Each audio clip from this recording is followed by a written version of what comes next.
وما کان اللہ لیطلعکم علی الغیب، فرمایا اور اے عام لوگو اللہ تمہیں علم غیب پہ مطلع نہیں فرماتا، ولیکن اللہ یجتبی من رسلہ من یشاء، اور لیکن رسولوں میں سے جسے چاہتا ہے اسے غیب کا علم عطا فرما دیتا ہے۔ فآمنوا باللہ ورسولہ، اور تم اللہ پر ایمان لاؤ اور اس کے رسول پر ایمان لاؤ۔ وَإِن تُؤْمِنُوا وَتَتَّقُوا فَلَكُمْ أَجْرٌ عَظِيمٌ، فرمایا جو ایمان لایا اور متقی بن گیا، فرمایا اس کے لیے بہت بڑا اجر ہے۔ یہ اللہ تعالیٰ نے قرآن پاک میں ذکر فرمایا کہ نبی پاک صلی اللہ علیہ وسلم جتنے بھی اللہ کے نبی آئے، اللہ تعالیٰ نے فرمایا اللہ عام لوگوں کو تو غیب کا علم عطا نہیں فرماتا، یہ تو مطلقاً فرما دیا، رب ذوالجلال نے فیصلہ فرما دیا کہ کسی بھی عام بندے کو غیب کا علم عطا نہیں کیا جائے گا۔ وہ اگر علم کسی کو دیا جائے گا تو اللہ نے فرمایا وہ صرف میرے رسول ہیں۔ صرف غیب کی تعریف سمجھ آ جائے تو یہ سارے رولے ختم ہو جائیں گے۔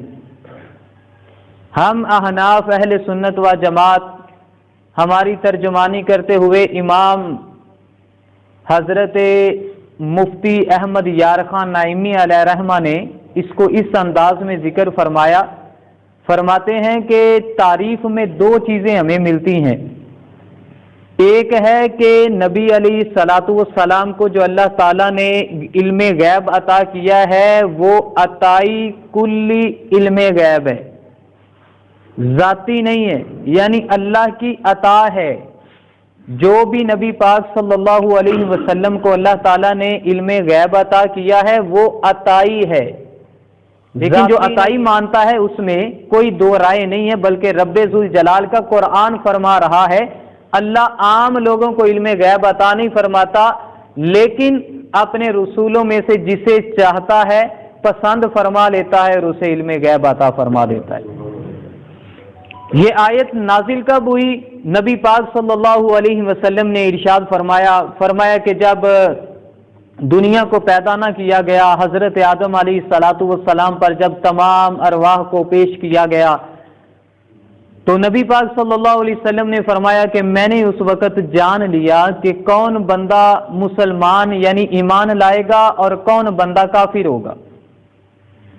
نبی پاک صلی اللہ علیہ وسلم نے واضح بیان فرما دیا کہ میں نے اتنی دیر دنیا بننے سے پہلے ہی جان لیا کہ کون بندہ ایمان والا ہوگا اور کون بندہ کافر ہوگا۔ جب مکے کے کافروں کو اس بات کا پتہ لگا نا تو انہوں نے بہت زیادہ شور ڈالا کہ دیکھیں نبی پاک صلی اللہ علیہ وسلم فرما رہے ہیں میں تو قیامت تک جانتا ہوں کہ کون بندہ ایمان لائے گا اور کون دین سے دوری اختیار کرے گا اور کون کافر ہو جائے گا، اور انہیں تو یہ نہیں پتا کہ ہمارے بارے میں صحیح نہیں پتا۔ نعوذ باللہ ان کا یہ گمان ہوا کہ نبی پاک صلی اللہ علیہ وسلم کو تو ہمارے بارے میں نہیں پتا، تو یہ فرما رہے ہیں کہ میں قیامت تک جتنے مسلمان آئیں گے، جتنے ایمان لائیں گے، میں ان سب کے بارے میں جانتا ہوں، اور جتنے کافر ہوں گے جو انکار کریں گے مجھے ان کا بھی علم ہے۔ جب کافروں نے یہ بات کو اٹھایا تو نبی علیہ الصلاۃ والسلام کو جلال آیا، آپ منبر رسول پر تشریف فرما ہوئے، فرمایا پوچھو جو مجھ سے پوچھنا ہے، فرمایا قیامت تک تم پوچھتے جاؤ گے میں تمہیں بتاتا جاؤں گا۔ ایک کھڑے ہوئے انہوں نے پوچھا کہ میرا نام کیا ہے، میرے باپ کا نام کیا ہے؟ فرمایا تمہارے باپ کا نام حذیفہ ہے۔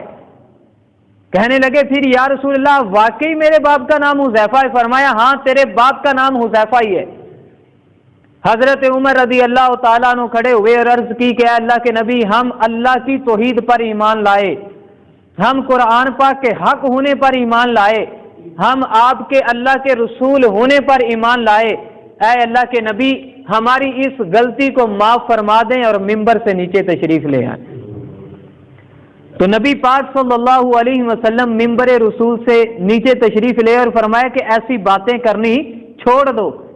اور ایک روایت میں یہ ملتا ہے کہ حضرت عمر رضی اللہ تعالیٰ عنہ فرماتے ہیں کہ ایک دن نبی پاک صلی اللہ علیہ وسلم ہمارے درمیان کھڑے ہوئے اور نبی پاک صلی اللہ علیہ وسلم نے سب کچھ بیان کر دیا، یہاں تک کہ جنتیوں کے جنت میں جانے تک اور جہنمیوں کے جہنم میں جانے تک نبی پاک صلی اللہ علیہ وسلم نے سب کچھ بیان فرما دیا۔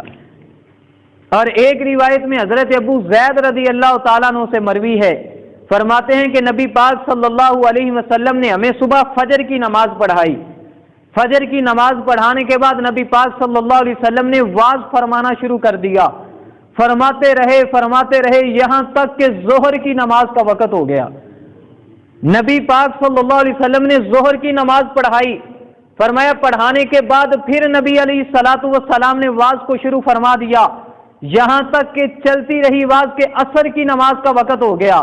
نبی پاک صلی اللہ علیہ وسلم نے عصر کی نماز پڑھائی، اس کے بعد پھر دوبارہ نبی علیہ الصلوۃ والسلام نے واعظ کو شروع فرما دیا، کام چلتا رہا یہاں تک کہ مغرب کا وقت آ گیا۔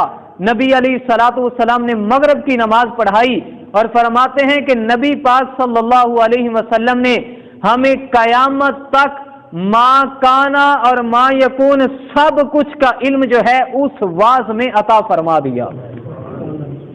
یعنی کوئی بندہ اتنی بیان اور جتنا مرضی کوئی اللہ تعالیٰ نے جسے طاقت عطا کی ہو سارا دن بیان نہیں کر سکتا، کہ فجر کے بعد بھی لگے تو ظہر تک لگا رہے، ظہر سے شروع کرے تو عصر تک لگا رہے، عصر کے بعد شروع کرے تو مغرب تک لگا رہے، سارا دن۔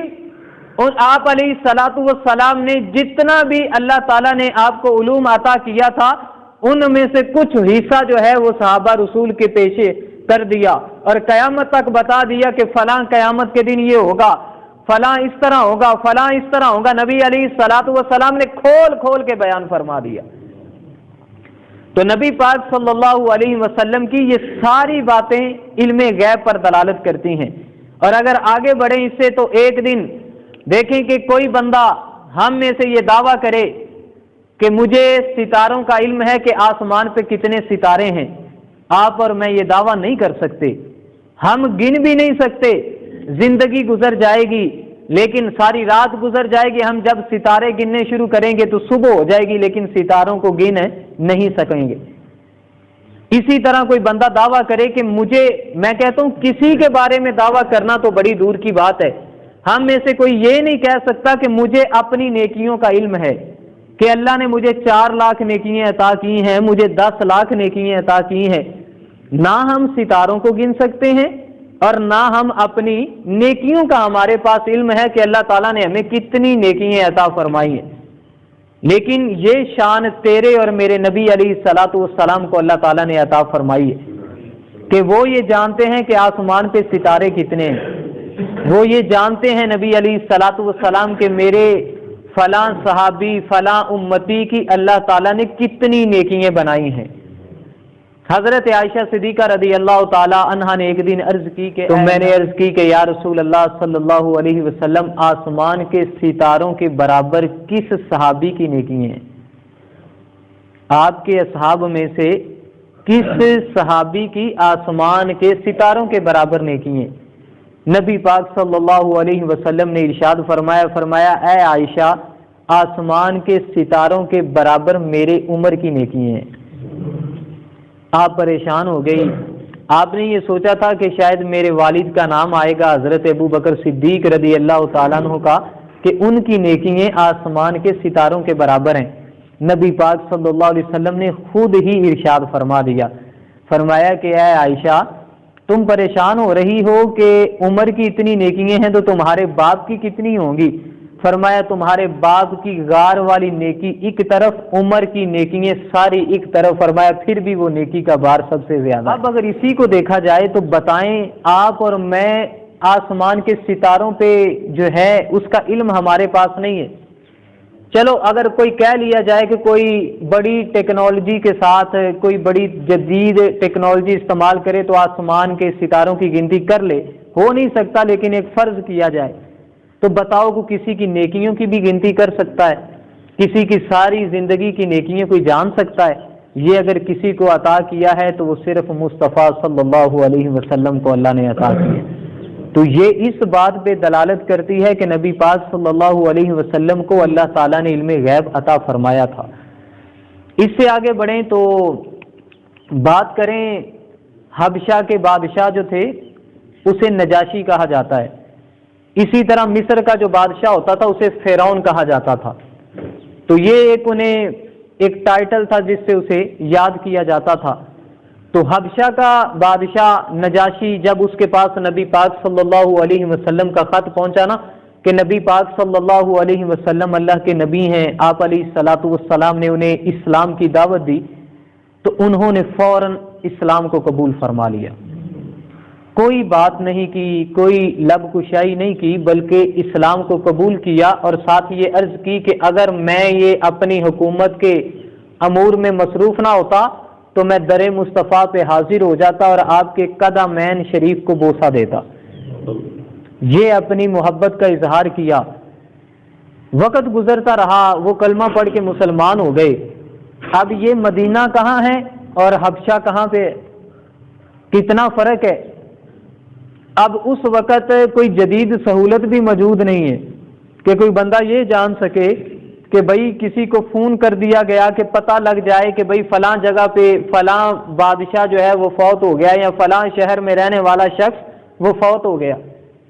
نبی پاک صلی اللہ علیہ وسلم نے یہاں مدینہ پاک میں فرما دیا، فرمایا کہ وہ جو نجاشی رضی اللہ تعالیٰ عنہ حبشہ کے بادشاہ تھے، فرمایا وہ وصال کر گئے ہیں، وہ وصال کر گئے ہیں.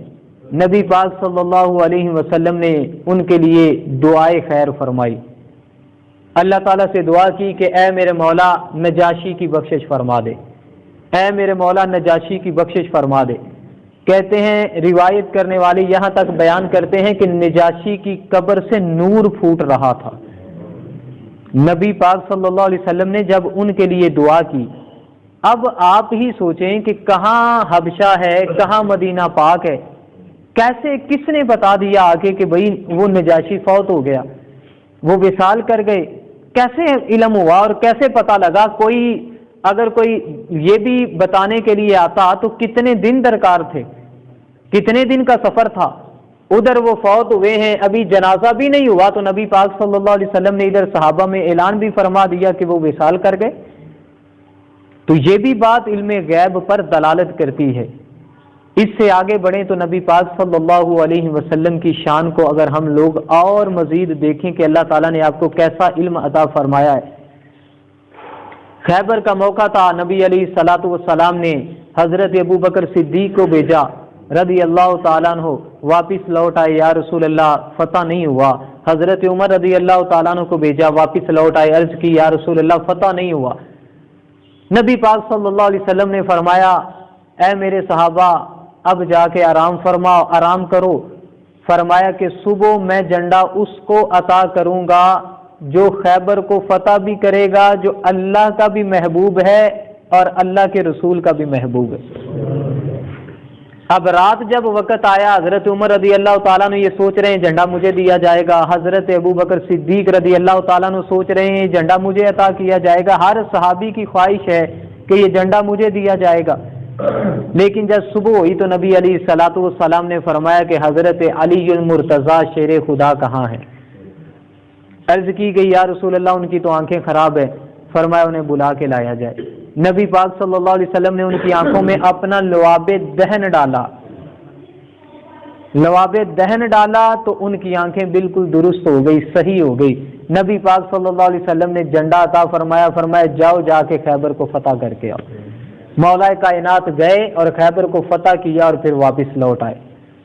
اب یہ بتائیں کہ یہ کس نے بتایا ہے، یہ کس نے علم دیا ہے کہ صبح بھئی فتح ہو جائے گا، صبح یہ ساری کامیابی مل جائے گی؟ بھئی کیسے ملے گی؟ یہ کس بات پہ دلالت کر رہا ہے کہ نبی علیہ الصلاۃ والسلام کو اللہ تعالیٰ نے علم غیب عطا فرمایا ہے. تو آج کی کچھ باتیں اگر ہم لوگ کر بھی لیں، کچھ اس طرح کی صورتحال بنا بھی لیں، تو اس سے باتیں کرنے سے ہماری شان ہی کم ہوگی، ہمارے عہدے میں ہی فرق پڑے گا، ہمیں ہی سب کچھ کیا جائے گا. لیکن ایک بات یاد رکھیں کہ نبی پاک صلی اللہ علیہ وسلم کی شان میں کوئی بھی فرق نہیں پڑے گا. نبی علیہ الصلاۃ والسلام کی شان بڑھتی جائے گی اور رب کا قرآن بھی فرما رہا ہے کہ اللہ تعالیٰ نے اپنے رسولوں کو علم غیب عطا کیا ہے، اور اسی طرح نبی علیہ الصلاۃ والسلام کا فرمان بھی بتا رہا ہے کہ اللہ تعالیٰ نے تمام انبیاء کرام میں سے، اپنے رسولوں میں سے جسے چاہا ہے اسے علم غیب عطا فرما دیا ہے۔ اسی طرح حکایات سے بھی پتہ لگتا ہے کہ نبی علیہ الصلاۃ والسلام کو اللہ تعالیٰ نے علم غیب عطا فرمایا ہے۔ تو ہمیں تو چاہیے کہ بھئی اپنے زبانوں کو ہم لوگ روکیں، نبی علیہ الصلاۃ والسلام کی اس طرح کی کوئی بھی افعال اور نبی علیہ الصلاۃ والسلام کی شان کو گھٹانے کی کوشش۔ تو دعا ہے کہ اللہ تعالیٰ ہمیں نبی علیہ الصلاۃ والسلام کو جو اللہ تعالیٰ نے علم غیب عطا کیا ہے، اور یہ بات آپ نے ذہن میں رکھنی ہے کہ وہ جو علم ہے وہ عطائی ہے، ذاتی نہیں عطا فرمایا ہے، اور عطائی علم عطا فرمایا ہے۔ تو دعا گو ہوں کہ اللہ تعالیٰ ہمیں جو درس سنا ہے اس پہ عمل کی توفیق عطا فرمائے۔ وآخر دعوانا الحمد للہ رب العالمین۔